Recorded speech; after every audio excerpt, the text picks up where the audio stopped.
la que Coneval hizo, como suele hacer desde hace cuatro evaluaciones sobre cómo está la pobreza en el país.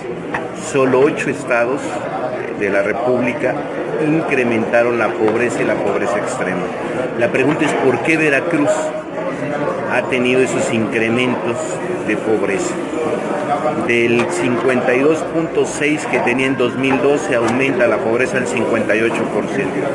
De 4.1 millones de pobres aumentamos a 4.6 millones. Lo dramático es la pobreza extrema también, que de 14 puntos sube a 17 puntos, de 1.100.000 veracruzanos a 1.300.000. Y la respuesta es sencilla. En Veracruz, quienes han estado a cargo de la dependencia federal, que es la delegación de Sedesol, y la nueva Secretaría de Desarrollo Social Local, son mapaches electorales. Entonces hay una manipulación primero de los programas están partidizados, aunque pueden ser programas que son públicos, porque tú los puedes revisar, esos programas cuando haces el cruce de militancia de partidos políticos con beneficios hacia estos grupos sociales, pues hay una clara identificación con el PAN, con el PRD y pues ya ni se diga con el PRI, obviamente, ¿no? Esto seguirá así, es un problema sistémico el que tiene el país, es un problema de desigualdad, es un problema de salarios que no alcanzan para la canasta básica, es un problema también de corrupción política. ¿Qué podemos decir aquí de Marcelo Montiel? ¿Qué podemos decir de Ranulfo Márquez? ¿Qué podemos decir de Jorge Carballo? Que son mapaches electorales. Y quizá lo más grave de todo esto es que, por ejemplo, en Brasil, que vino a copiar los modelos de Liconza, Oportunidades, en ese tiempo era Progresa, con Ernesto Zedillo, allá ya sacaron a 30 millones de brasileños de la pobreza, con los mismos programas sociales, con los mismos mecanismos, claro, con sus ajustes, y aquí lo más grave es que 2 millones que estaban ya en la clase media bajan a ser pobres a nivel nacional, eso es lo más dramático. Entonces, desde 1990 con Carlos Salinas teníamos 40 millones de pobres. A 2014 hemos aumentado 15.3 millones de pobres más, 55.3 millones de pobres.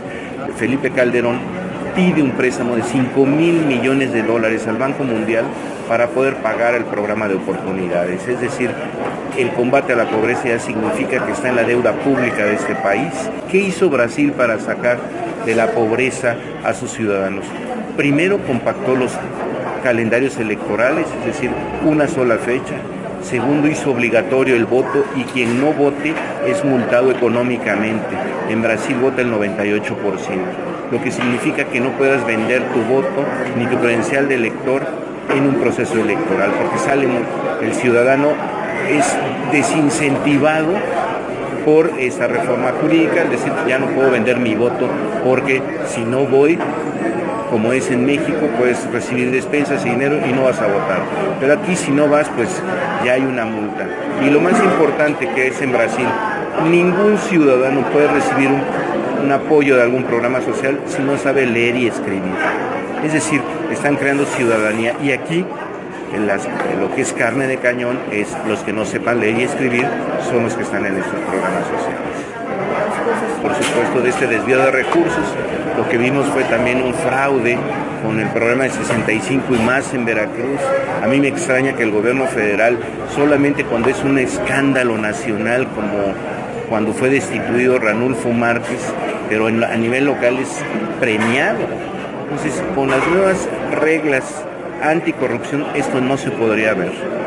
Falta voluntad política para aplicar la ley y falta que entren los especialistas en el área de desarrollo social para que se pueda combatir de manera directa la pobreza en Veracruz, porque es inconcebible que Zacatecas, que Nayarit hayan salido de la pobreza, hayan rebasado y estén en situación óptima y Veracruz siga siendo lamentablemente el estado modelo de lo que no se debe hacer en el país. Esto es lo más crítico, que Veracruz fue el motor del desarrollo económico hasta los años 80, los primeros años, con el modelo sustitutivo de importaciones. Era el cuarto estado más fuerte económicamente, hoy somos el quinto estado más pobre del país. ¿Qué pasó? Pues ahí están las deudas públicas que tiene el estado de Veracruz, que es parte de lo que impide el desarrollo, y es la corrupción. Son dos cosas que se mezclan. Y lo tercero es una clase política mapacheril, la que está al frente de las instituciones del combate a la pobreza, y que eso es lo que impide, por supuesto, que las y los veracruzanos salgan de la pobreza.